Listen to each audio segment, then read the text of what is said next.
Hello, I'm so glad you're still with me because today we're going to learn about an amazing and extremely versatile pattern that was recently discovered in October of 2005 by an unassuming member of a Sudoku forum posting under the peculiar and seemingly French username of Sudoku.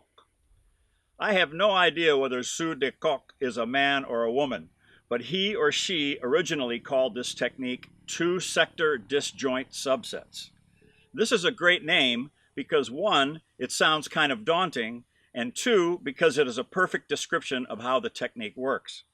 Two-sector simply means two houses, and disjoint subsets simply means that the subset is broken up into two parts, i.e. it is disjointed. But oddly, even though the inventor called it two-sector disjoint subsets, apparently everybody on the forum immediately started calling the technique Sudoku after the inventor's nickname, and it stuck.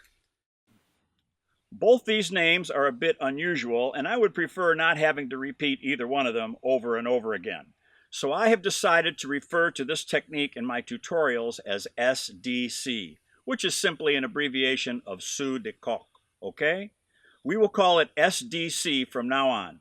Don't forget that, SDC. All right, let's go over to the puzzle board to see how these clever little things work. If you remember from my terminology video number 2, a subset in Sudoku is defined as n number of candidates in n number of cells that all lie in the same house, where n is any number between 2 and 9. For instance, a pair is two candidates in two cells, like this, here in block 1, or like this, here in column 1. And a triplet is three candidates in three cells, like this, here in row 4, or like this, here in block 9. We covered these simple subsets in videos number 8 and number 9. And we know that with a pair, those two cells must be eventually solved for those two candidates, even though we don't yet know which is which. And likewise with a triplet, those three cells must eventually be solved with those three candidates one way or the other. This allows us to eliminate all other instances of the subset candidates that lie within the same house. Like for instance here in block 1, this 7 would be false, and this 6 would be false, and this 6 would be false, and that 7 would be false. And here in column 1, this 2 would be false, and this 5 would be false. And in row 4, this 4 would be false, and this 8 would be false, and this 3 would be false. And in block 9, this 1 would be false, this 6 would be false, and that 9 would be false. Now, if any of this seems at all puzzling to you, then please go back and watch videos number 8 and number 9 before continuing here, okay? Good. I will be covering larger subsets of 4, 5, and 6 in my advanced series. But for now, I think you should be able to understand that a quadruplet is 4 candidates in 4 cells, like this, and a quintuplet is 5 candidates in 5 cells, like this. And just like with a pair or a triplet, those sets of cells must eventually be solved for those sets of candidates. Like the 4 cells of this quad in row 2 will be solved for 3, 4, 5, and 8 in some unknown order. And the 5 cells of this quint in column 8 will be solved for 1, 2, 5, 6, and 7, even though we may not immediately know which one goes where. And remember that except for a pair, it is not necessary for all the candidates to be in all the cells. Like you see here, these are all valid subsets, even though all subset candidates do not appear in all the subset cells. In a pair, the two candidates will of course both be in both cells. Otherwise, you would have a naked single in one of the cells, like this. That would be a naked single, and you would not need a naked pair. But as long as there are at least 2 instances of the subset candidates in each of the subset cells, we will know that some arrangement of those candidates must eventually be placed in those cells, even though we don't yet know exactly where each one will go. But regardless, the subset candidates will rule the house in which they lie because they cannot appear anywhere else in that house outside the subset cells. The subset candidates must eventually be placed in the subset cells. Capiche? Okay, so now that you understand all that, consider this configuration. Here is the intersection of row 2 with block 1. These 3 colored cells are simultaneously located in 2 houses. They lie in row 2 and they lie in block 1. Now let's say that in 2 of those intersection cells we have 4 candidates. 1, 3, 5, and 9. And then let's say down the row, outside the block, we have a bi-value cell containing 2 of those 4 candidates, the 3 and the 9. Okay? And within the block, but not in the row, we have another bi-value cell containing the other 2 candidates, 1 and 5. This, my friends, is an SDC in its most basic form. So let's analyze what's actually going on here in the relationship between these 4 cells. As we often do, let's consider the 4 possible cases for the 2 bi-value cells. They can either be 3 and 1, or they can be 3 and 5, or they can be 9 and 1, or they can be 9 and 5. They have to end up being one of those 4 combinations. Those are the only 4 possibilities. But now let's just focus on the 2 possibilities for R2C8 containing the 3 and the 9. If this cell is a 3, then the other bi-value cell has to be either 1 or 5. So let's see what happens. If it's 1, then we've got a naked pair of 5 and 9 left over. And if it's 5, we've got a naked pair of 1 and 9 left over. So either way, one of those dark-colored cells has to be a 9. So if this cell is a 3, one of these has to be a 9. Okay? All right, so now let's do it the other way. If this is a 9, the other bi-value cell must be 1 or 5. So if it's 1, then we've got a naked pair of 5 and 3. And if it's 5, we've got a naked pair of 1 and 3. So either way, one of those dark-colored cells has to be a 3. So if this cell is a 9, one of those has to be a 3. Okay, now remember that. Now let's do it the other way. Let's focus on the bi-value cell containing the 1 and the 5. So first let's say it's a 1. Okay, so now the other bi-value cell has to either be a 3, which leaves a naked pair of 5 and 9, or it has to be a 9, which leaves a naked pair of 5 and 3. So either way, one of the dark-colored cells has to be a 5 if this first cell is a 1. All right, now let's go for the 5.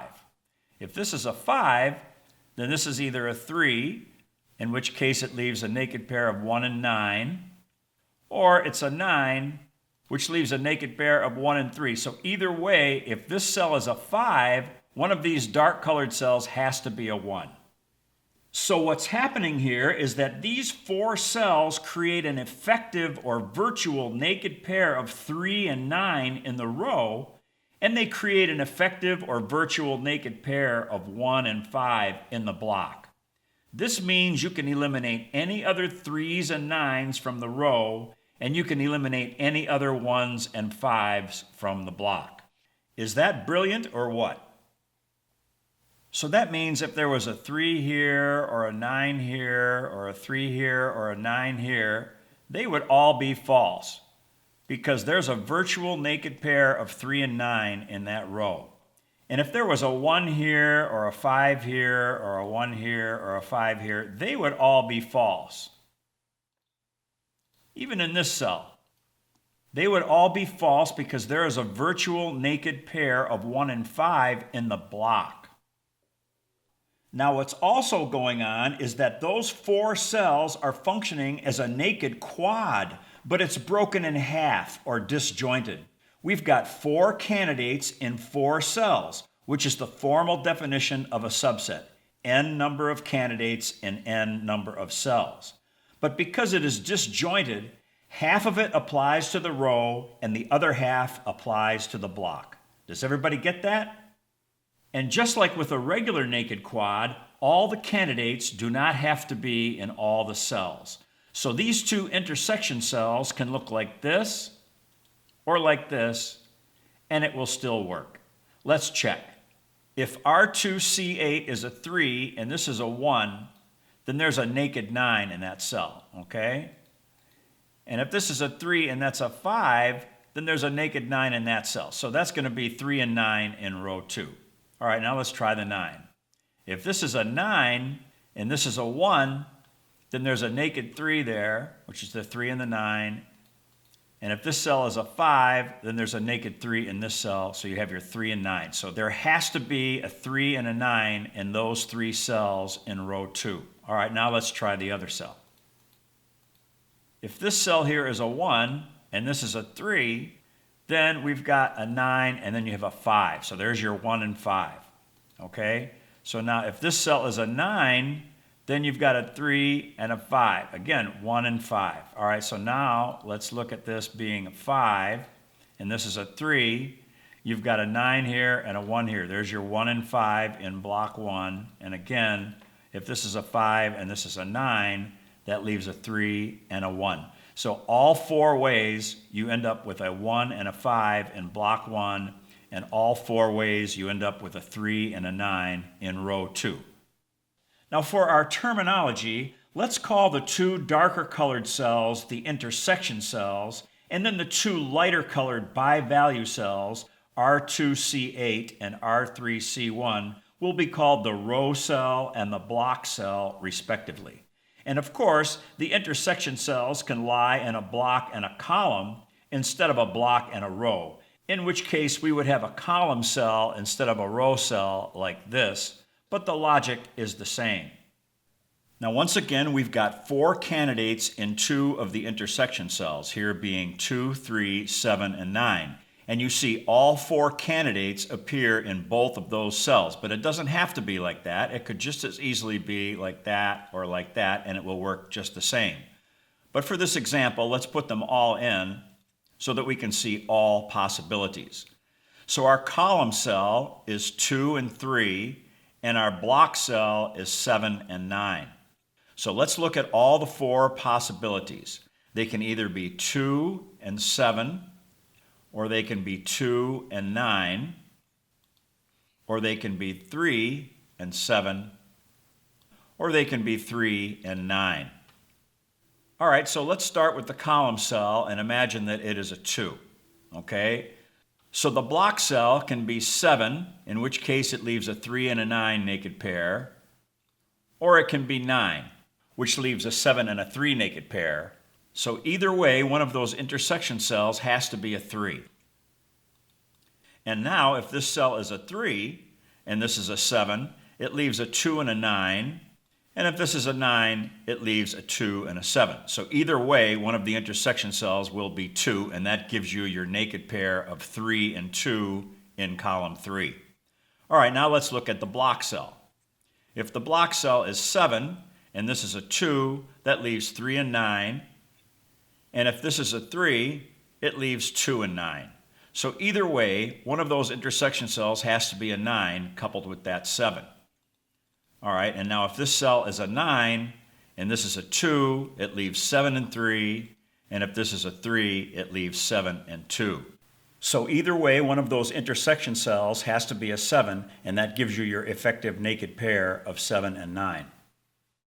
So when we see this configuration, we know that we can eliminate all other 2s and 3s from the column.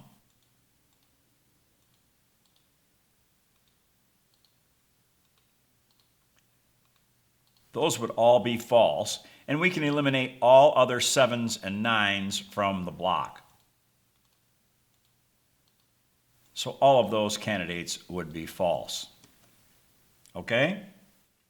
Now please note that since this technique was discovered, it has evolved, and as a result, many variations and enhancements have come into existence, including some very intricate extended versions that we will cover fully in my advanced series. And we may even run into one or two of them in my random tips and tricks series as well. But here in the main part of the course, we will cover the two most basic types of SDCs that we will call Type 1 and Type 2. These are the two basic variants. And SDC Type 1 will be just like these first two examples, with the main criterion being 4 candidates in 2 intersection cells, even though all 4 candidates do not need to be in both of those cells. Type 2 will be when there are 5 candidates in all 3 intersection cells like you see here.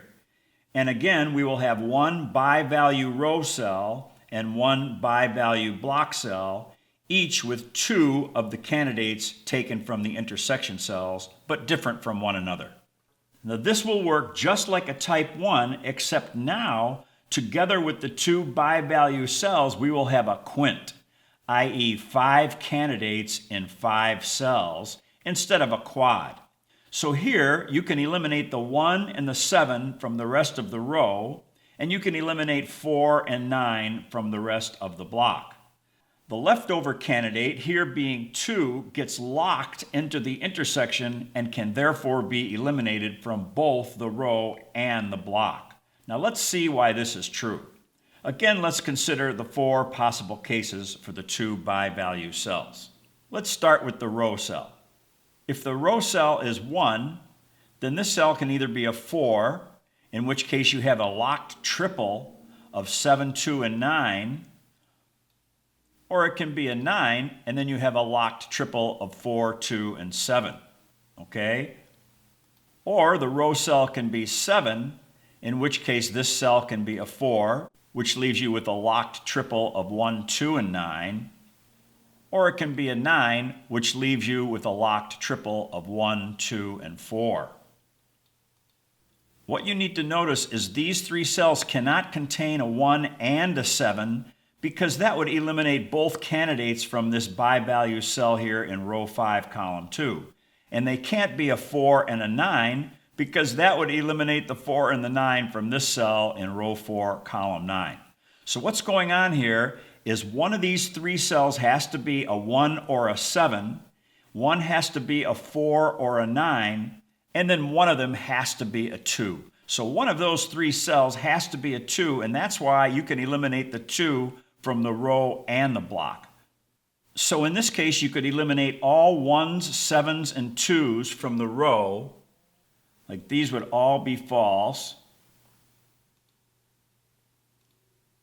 And you can eliminate all 2, 4s, and 9s from the block.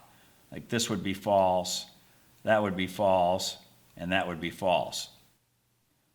All right, now let's see what this looks like with a block and a column. Okay, so here we have 3 intersection cells that lie in a column and a block. And there are 5 candidates in those 3 cells, although all 5 candidates do not appear in all 3 cells. And this works just the same. And then we have a bi-value cell in the column with 2 candidates from the intersection in row 1, column 4 of 3 and 6. And then we have a block cell in row 5, column 6 of candidates 1 and 5, also taken from the intersection cells. And then we have a candidate 9 that's left over that will be locked into the intersection.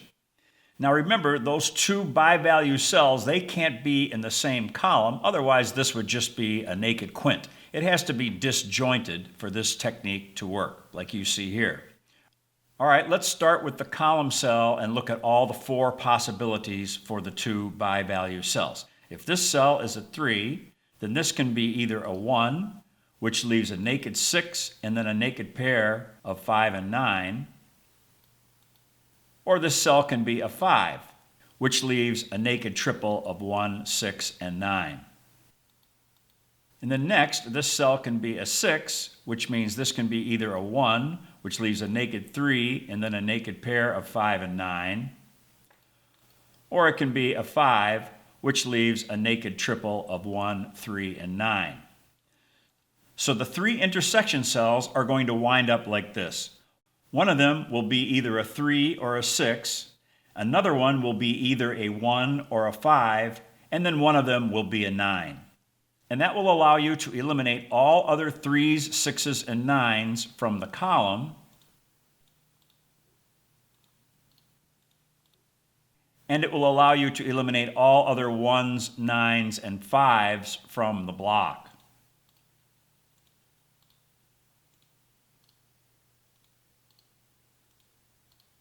Okay?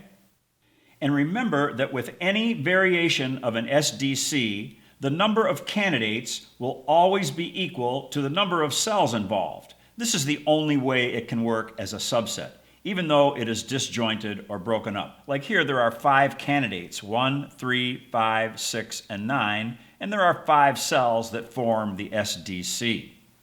And with a basic SDC type 1 or type 2, the block cell and the row cell, or the block cell and the column cell, will always be bi-value cells, each having 2 of the candidates taken from the intersection cells, but those 2 bi-value cells must be different. They must contain different candidates from one another. Got it? Now, I realize that this may still seem a bit confusing to some of you, but let's take a look at some real examples and some real puzzles, and afterward, you should have a pretty good idea of how these work and what to look for. Remember, you don't have to memorize the logic or the proof. I explain all that just so you will have confidence that the technique is valid and to help you understand how it works. But to use these things in puzzles, you only need to be able to recognize and identify the patterns, okay? It's really very simple. All right, here we go. We're going to do several type 1s and then several type 2s, and then I'm going to have a special treat for you at the end. So make sure to stick around for that. Okay, here in this puzzle, we have 2 intersection cells in block 3, 5, 6, 8, and 9. And then down the column, we have 1 bi-value cell with 2 of those candidates, the 5 and the 6. And in the block, we have another bi-value cell with the other 2 candidates, 8 and 9. This means you can eliminate all other 5s and 6s from the column, and you can eliminate all other 8s and 9s from the block. So here in the column, we have a candidate 5, but there are no 6s. And in the block, we have an 8 and a 9, and that's it. Those 3 candidates are false. Okay, let's go on to the next one. All right, here in this puzzle down in row 7, we've got 2 cells with 4 candidates, and they lie in the intersection of row 7 and block 8. 1, 3, 5, and 7. And this cell only has the 7 and the 3, which is okay. There are 4 candidates in those 2 cells.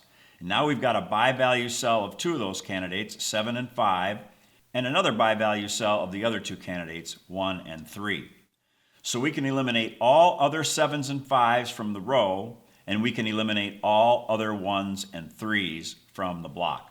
So in the row, there are no other 7s and 5s, so we're out of luck there. But in the block, we have 3 candidate 3s that are all false. Okay? All right, let's go to the next one. All right, here in block 9, we've got 2 intersection cells with 4 candidates, 1, 5, 7, and 8. And in the block, we've got 2 of those candidates in that cell, and in the column, we've got the other 2 candidates in that cell. So we can eliminate all other 1s and 8s from the block, and we can eliminate all other 7s and 5s from the column. So in the block, there are no other 1s or 8s, but in the column, we have a 7, a 5, a 7, a 5, and a 5. So all 5 of those candidates are false.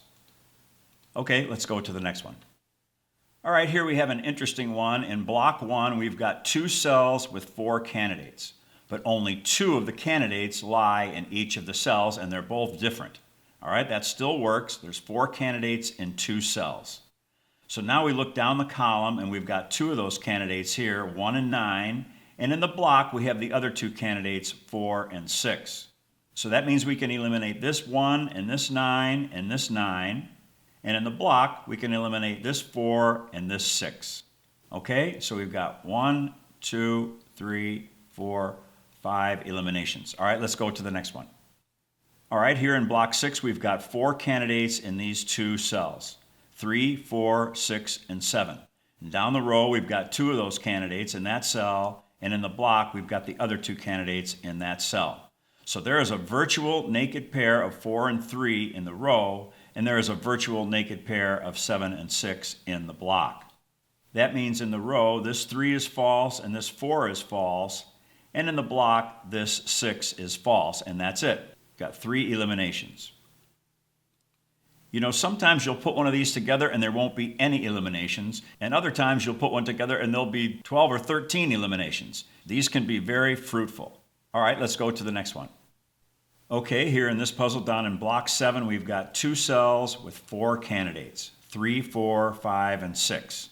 And then down the row, our row cell is 5 and 6, and our block cell is 3 and 4. So 3, 4, 5, 6. That should be really easy for you to see.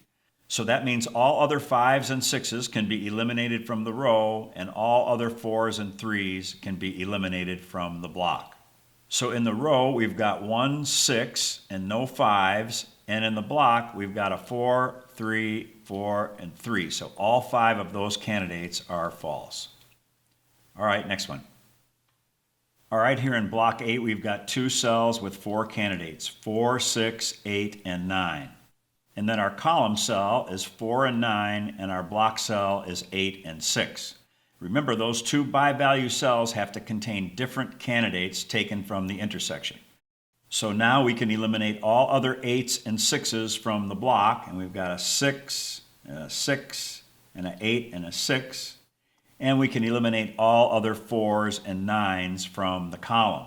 We've got a 4, and a 9, and a 9. So this time we have 1, 2, 3, 4, 5, 6, 7 eliminations. All right, let's do one more of these type 1s, and then we'll move to type 2. All right, here in block 3, we've got 2 cells with 4 candidates lying in the intersection of column 8 and block 3. So we've got 2, 5, 7, and 9. And down here we've got a 2 and a 5, and up here in the block we have a 7 and a 9. So we can eliminate all other 2s and 5s from the column. So here's a 2 and a 5, and a 2 and a 5. Now don't forget, this cell, even though it's in the block, it's in the column. So that 5 has to be false because it's in the column, even though it's in the block.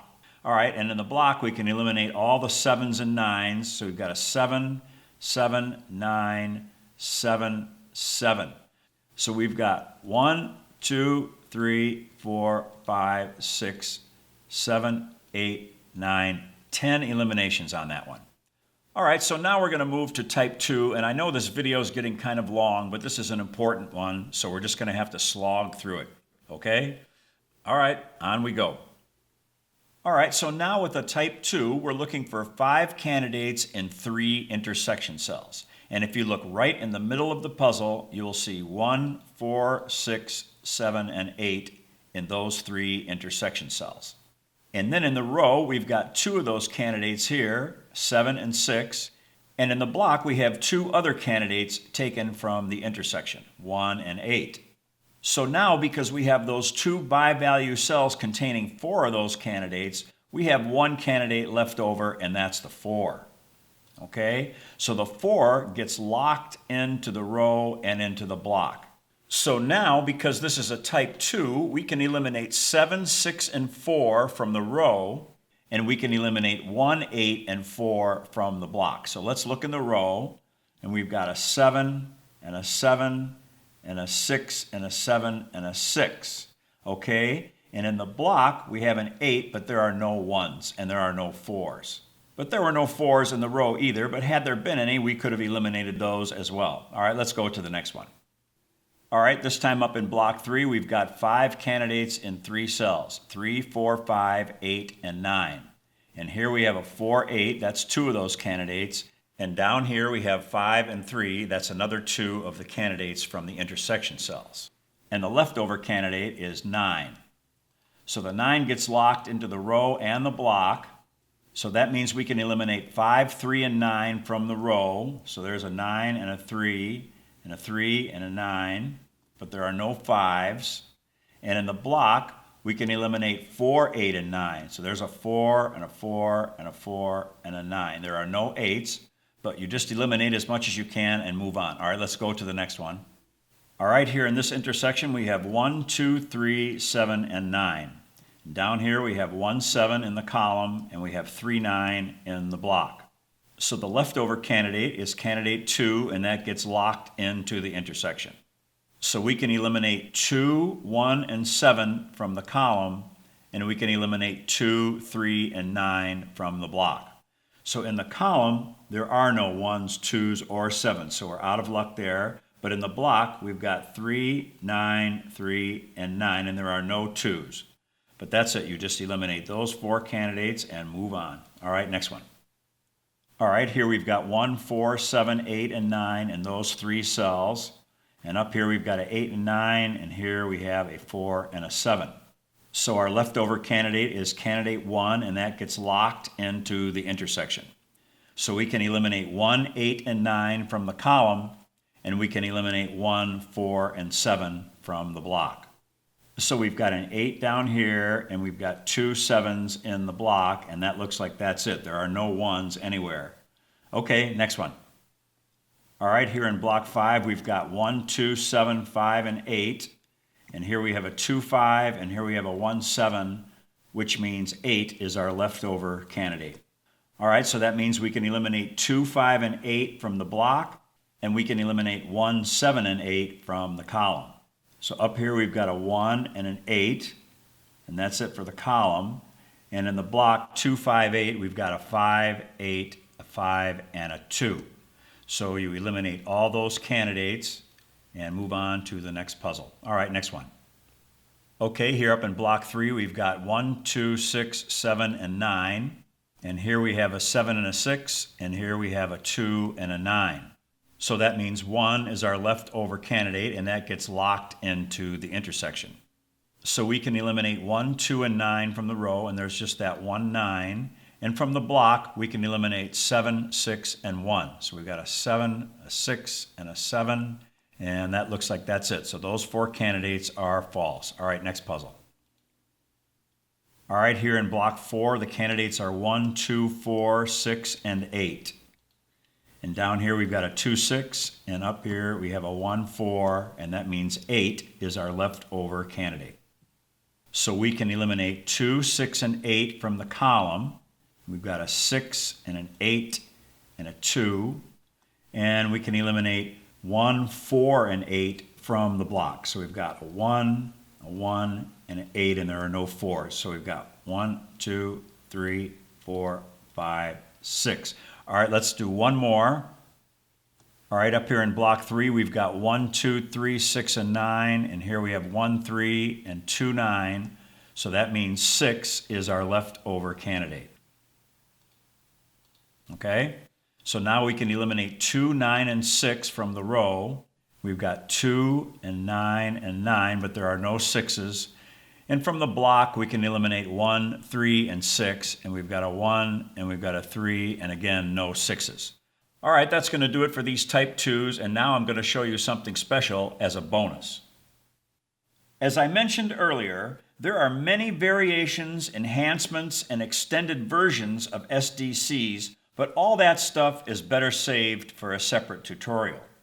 It is necessary to have a solid grasp of how these basic variants work before trying to understand the more complex types. But before we knock off today, I'm going to show you one of the many enhancements and extensions. It is actually possible to add more candidates and more cells to an SDC, but only if you follow some very specific rules. In block 2, we have what looks like an SDC type 1 with 2, 7, 5, and 8, 4 candidates in those 2 intersection cells. And then down the column, we have a nice bi-value cell of 7 and 5. So in order to make this work, we need an 8 and a 2 bi-value cell up in the block, but we don't have an 8 and a 2. But if you look closely, these 2 cells have one additional candidate, a 3. And by adding the 3 and adding a cell, this now works as a quint instead of a quad because we have 5 candidates now in 5 cells. Because if we tried to do it with just a bi-value cell containing the 8 and the 2, it does not exist, and we might just move on to something else. But by adding that 3 and adding a cell, now we can eliminate the 8, the 2, and the 3 from the block. So let's see what happens. In the column, we can eliminate 7 and 5. That's standard. So 7, 7, and 5. Those are false. But now because we've got this extra 3 in here, we can eliminate 8, 2, 8, and 8. Now there aren't any 3s, but adding the 3 made this possible by creating a larger subset. Does everyone understand that? All right, now let's see what this looks like with a type 2. Okay, up here in block 3, we've got 2, 3, 5, 7, and 8. 5 candidates in 3 cells. So this looks like it might be an SDC type 2. And then we've got a bi-value cell of 2 and 3, which are 2 of the candidates in the intersection. So now that means to complete this pattern, we need a bi-value cell in the row that contains either 5 and 8, or 5 and 7, or 8 and 7. But none of those particular bi-value cells exist. But we do have a 7 here, and we've got a 5 here, and they each contain a 1. So by adding 1 and adding another cell, we can make this work where otherwise it would not have worked at all. So the rule is for every additional candidate you add to the subset, you have to also add a cell. And that just follows the rule for subsets, n number of candidates and n number of cells. So because we added 1 candidate, candidate 1, we needed 1 extra cell in the row. And now this is going to work. So as it turns out, 8 is our leftover candidate, so that gets locked into the intersection. And now we can eliminate all 2s, 3s, and 8s from the block, and there's just that 1, 2. But from the row, we can eliminate 1, 5, 7, and 8. And unfortunately, there's only this 1 and 7, and that's all, but we wouldn't have been able to eliminate any of those candidates if we hadn't added the 1 to our SDC. All right, I know this is a little bit advanced, and we'll cover this more in another tutorial, but I just wanted to give you a taste of what the possibilities are for these SDCs. Okay, that's going to do it for today, so let's go back outside and finish up. Thanks for watching. SDCs are one of those miracle solving techniques that have the potential to completely unlock a puzzle from a seemingly impossible situation. When you have exhausted all the simpler and most common techniques and you find yourself up against a virtual brick wall in the later stages of a puzzle, that's when you might want to start searching for a powerful SDC configuration. Or you might even stumble across one at any time, really, as long as you know what to look for. They are not always easy to see, but when you do find one, it can really help you out. Just keep your eyes open for 2 intersection cells with 4 candidates, or 3 intersection cells with 5 candidates. Once you see that, then look for 2 bi-value cells that will complete the SDC. And many times, you will be rewarded with multiple candidate eliminations. In the next video, video number 27, we will talk about X-chains.